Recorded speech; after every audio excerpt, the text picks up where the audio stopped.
بسم اللہ الرحمن الرحیم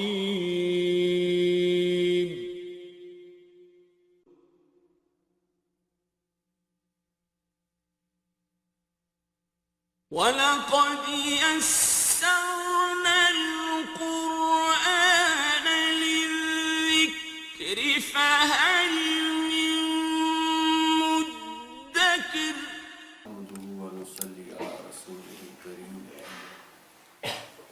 اللهم صل على محمد وعلى آل محمد كما صليت على إبراهيم وعلى آل إبراهيم إنك حميد مجيد اللهم بارك على محمد وعلى آل محمد كما باركت على إبراهيم وعلى آل إبراهيم إنك حميد مجيد قال الله تعالى في القرآن المجيد فأعوذ بالله من الشيطان الرجيم بسم الله الرحمن الرحيم إياك نعبد وإياك نستعين اهدنا الصراط المستقيم صراط الذين أنعمت عليهم غير المغضوب عليهم ولا الضالين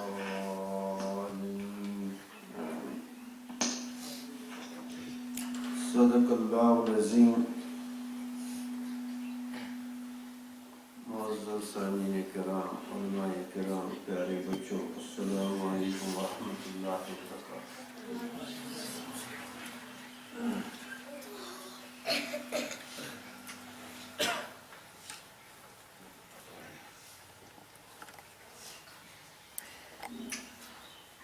اللہ جل شانہ فرماتے ہیں فَمَن يُرِدِ اللَّهُ أَن يَهْدِيَهُ يَشْرَحْ صَدْرَهُ لِلْإِسْلَامِ وَمَن يُرِدْ أَن يُضِلَّهُ يَجْعَلْ صَدْرَهُ ضَيِّقًا حَرَجًا كَأَنَّمَا يَصْعَدُ فِي السَّمَاءِ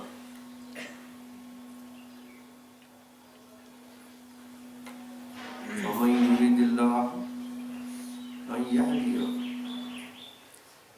اللہ جسے چاہتا ہے، اللہ جل شانہ جسے چاہتے ہیں کہ اسے ہدایت کرے، کیا کرے؟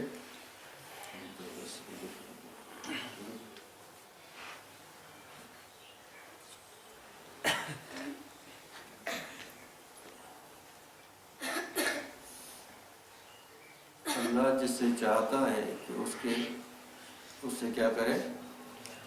ہدایت کرے، تو اس کے سینے کو کھول دیتے ہیں۔ یشرح صدرہ، اس کے سینے کو کیا کرتے ہیں؟ کھول دیتے ہیں۔ کس کے لیے کھول دیتے ہیں؟ اسلام کے لیے، قرآن کے لیے کھول دیتے ہیں۔ اور اسی کو یہ حاصل بھی ہوتا ہے کہ رسول خدا صلی اللہ علیہ وسلم نور بن کے دلوں میں سمائے جاتے ہیں۔ ابھی عادل سنا رہا تھا نا کہ رسول خدا صلی اللہ علیہ وسلم نور بن کے دلوں میں سمائے جاتے ہیں۔ دیکھو یہ سارا کام جو ہے یہ اللہ کے ہاتھ میں۔ جب تک بندہ مومن اللہ کے ساتھ کما حق ہو، جس طرح سے اللہ کے ساتھ تعلق قائم کرنا ہے، اللہ تعالیٰ کو سمجھنا ہے، تو وہ عبادت کا مفہوم نہیں سمجھ پائے۔ ہم کیا کہتے ہیں؟ ایاک نعبد، اے اللہ ہم تیری عبادت کرتے ہیں، تیری ہی عبادت کرتے ہیں۔ یہ جو عبادت کا مفہوم ہے بہت وسیع مفہوم ہے، اور اس مفہوم کو سمجھنے کے لیے، جیسے پچھلے بار بھی عرض کیا گیا، اس مفہوم کو سمجھنے کے لیے اللہ جل شانہ ایک ذوق دل میں پیدا کر دیتے ہیں۔ یہ چیز عبادت کا مفہوم سمجھنا کیا ہے؟ وجدانی ہے اور ذوقی ہے۔ ایک ذوق اس کے دل میں پیدا کر دیتے ہیں، اس کے سینے کو کھول دیتے ہیں، جسے اللہ جل شانہ نے فرمایا اس آیت میں وَمَن يُرِدِ اللَّهُ يَهْدِيَهُ۔ اللہ جب ارادہ کر دیتے کسی بندے سے کہ اس کو اللہ تعالیٰ ہدایت کریں گے تو اس کے سینے کو کھول دیتے۔ اب وہ سینہ کھولنا کیا؟ وہ تو یہ نہیں ہوتا کہ اگر اس کے یعنی 20 انچ سینہ ہے تو 22 انچ ہو جائے گا، ایسا نہیں ہوتا۔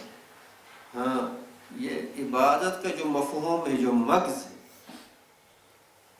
اصل چیز جو سمجھنا ہے عبادت کے مغز کو سمجھنا ہے۔ اور وہ سمجھ آئے گی کہاں سے؟ وہ سمجھ آئے گی اللہ جل شانہ کے ہاں سے، اور کہیں سے نہیں آئے گی۔ وہ سمجھ دینے والے اللہ کی ذات۔ عبادت کا مفہوم سمجھنا ہے تو وہ کہاں سے آئے گا؟ فرمایا اللہ کے نبی صلی اللہ علیہ وسلم سے اللہ جل شانہ اِنَّكَ لَا تَهْدِي مَنْ أَحْبَبْتَ وَلَكِنَّ اللَّهَ يَهْدِي مَن يَشَاءُ۔ آپ جسے چاہے ہدایت نہیں کر سکتے، ہدایت تو اس نے اپنے پاس رکھی۔ وَمَن يُرِدْ أَن يُضِلَّهُ، اللہ جل شانہ ہم سب کی حفاظت کرے۔ اللہ جس سے چاہتا ہے کہ اس کو گمراہ کر دے، یجعل صدرہ ضیقا، تو اس کے سینے کو بہت تنگ کر دیتے ہیں، اس کے سینے کو تنگ کر دیتے ہیں۔ اس کو شریعت پر چلنا، عبادت پر چلنا، اسلام کے اصولوں پر چلنا ایسا ہے کأنما یصعد فی السماء، جیسے آسمان پر کسی کو کہا جائے کہ آسمان پر چڑھو، جتنا مشکل ہے اتنا اس بندے کو نماز پڑھنا اور دین کے احکام پر عمل کرنا اور دین کے شریعت کے اصولوں پر عمل کرنا ایسا ہو جاتا ہے۔ آج کل دیکھو، اگر زیادہ سے زیادہ کرے گا کوئی تو نماز پڑھے گا، اپنی زندگی میں، اپنے گھر میں، اپنے معاملات میں، اپنے کاروبار میں، اپنے گھر کے ماحول میں، سماج میں، سوشل کلچرل ویلیوز میں اگر اس کو کہیں گے کہ آپ شریعت کی پابندی کرو تو جیسے اس کے لیے کیا ہے، یہ آسمان پر چڑھے۔ اس کے لیے یہ اتنا مشکل ہے کہ یہ کہتا ہے یہ میرے لیے ناممکن ہے کہ شریعت کے اصول میں اپنے گھر میں، اپنے اندر، اپنی زندگی میں، اپنے یعنی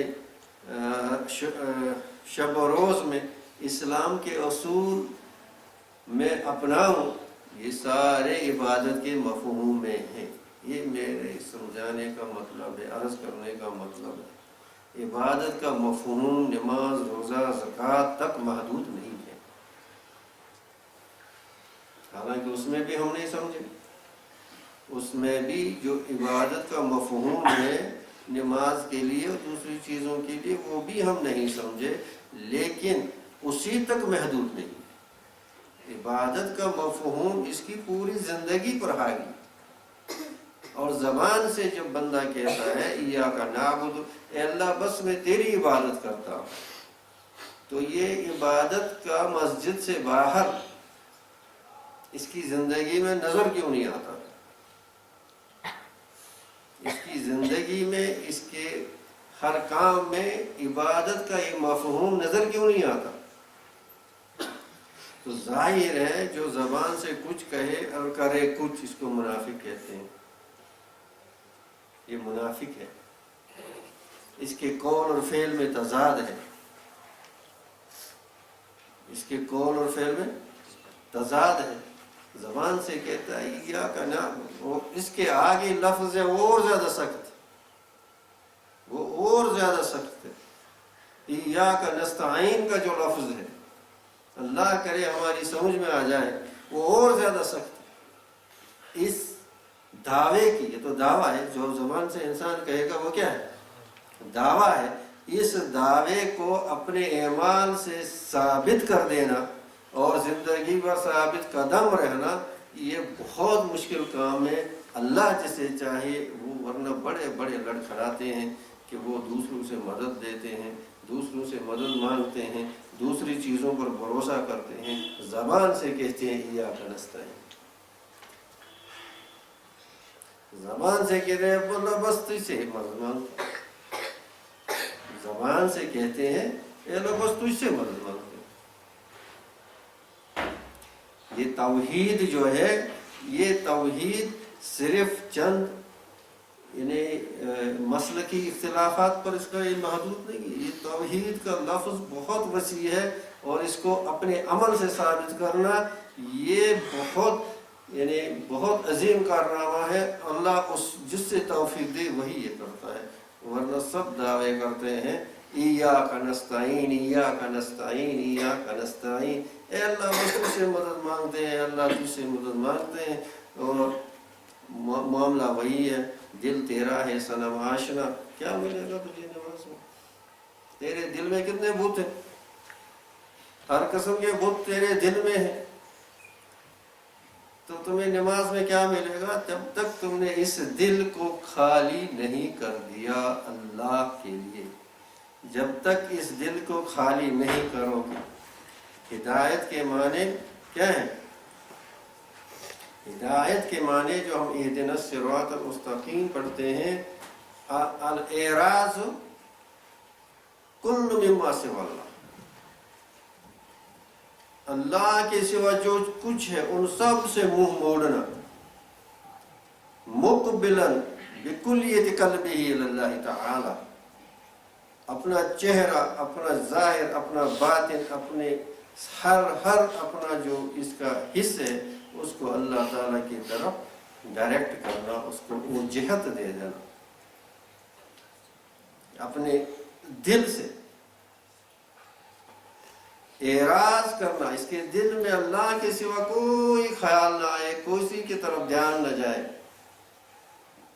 اگر عبادت کا مفہوم سمجھنا ہے، اگر عبادت کا مفہوم سمجھنا ہے، اور اگر صحیح معنوں میں اس قول کے مطابق اپنے آپ کو ثابت کرنا ہے کہ ہم جو کہتے ہیں ایاک نعبد، اے اللہ بس تیری عبادت کرتے ہیں، تو ظاہر ہے پہلے اپنے دل کو ان تمام بتوں سے خالی کرنا پڑے گا، پھر یہ کہنا صحیح ہوگا کسی درجے میں ایاک نعبد، پھر کسی درجے میں ہو جائے۔ اسی لیے ہم عبادت کا مفہوم نہیں سمجھ پا رہے ہیں، ہم عبادت کا مفہوم نہیں سمجھ پا رہے ہیں۔ اب یہ سمجھ کون دے گا؟ یہ سمجھ کون دے گا؟ زور سے بول، کون دے گا؟ اللہ تعالیٰ۔ اب ہم نے اپنے کرتوتوں سے اور اپنے کاموں سے اس کو ناراض کر دیا۔ دن میں کتنے کام ہم ایسے کرتے ہیں جس سے اللہ جل شانہ ناراض ہو جاتے ہیں۔ جب اللہ جس سے ناراض ہو جاتا ہے اس کو یہ شرح صدر للاسلام کہاں سے حاصل ہو جائے گا؟ وَمَن يُرِدِ اللَّهُ أَن يَهْدِيَهُ، اللہ جسے چاہتا ہے کہ اس کو ہدایت دے دے، یعنی یشرح صدرہ للاسلام، اس کے سینے کو کھول دے، اس کا سینہ جو ہے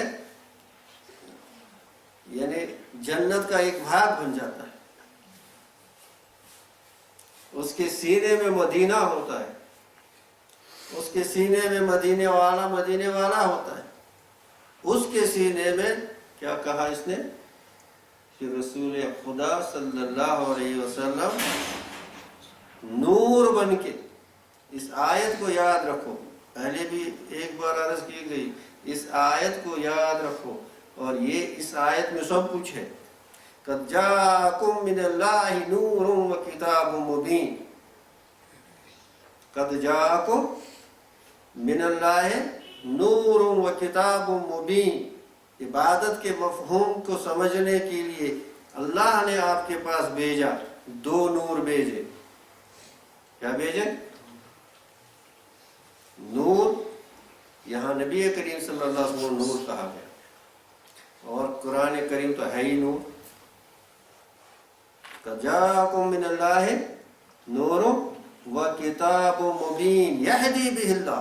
ان دو سے، ان سے اللہ تعالی ہدایت کر دیتا ہے. اب سمجھ میں آ گیا، ان دو کے علاوہ کسی اور جگہ ہدایت نہیں ہے، ان دو کے علاوہ کوئی اور راستہ نہیں ہے. نور نبی، نور قرآن، ان دو کے علاوہ کوئی ایسی روشنی نہیں ہے جو ہدایت کا راستہ دکھائے، جو صحیح راستہ دکھائے، جو عبادت کا مفہوم، بندگی کا مفہوم سمجھائے.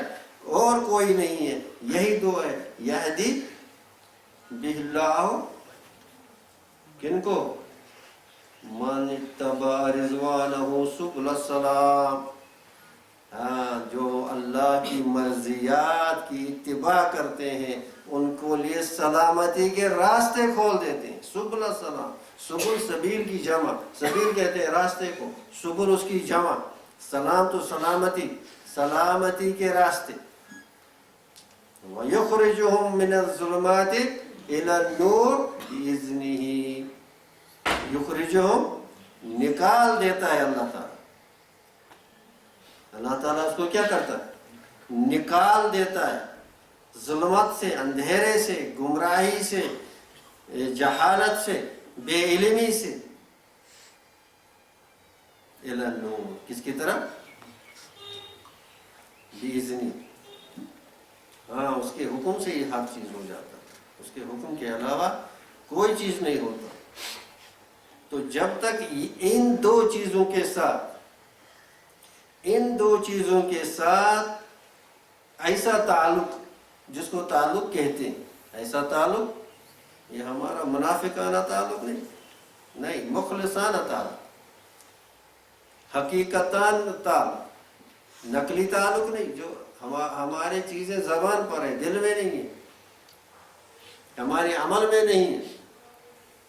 ہم کو تو دنیا نے دھوکہ دے دیا، ہم کو ابلیس نے دھوکہ دے دیا. اور یہ بہت ہی، یعنی یہ جو دنیا ہے فتنوں سے بھری ہے. یہ دنیا کیا ہے؟ فتنوں سے بھرپور ہے.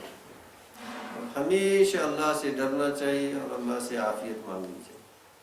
اللہ سے عافیت مانگنی چاہیے کہ اللہ، ہمارے اندر اتنی طاقت نہیں ہے، ہمارے اندر اتنی طاقت نہیں ہے کہ ہم شیطان کا مقابلہ کریں، فتنوں کا مقابلہ کریں، نفس کا مقابلہ کریں. اے اللہ،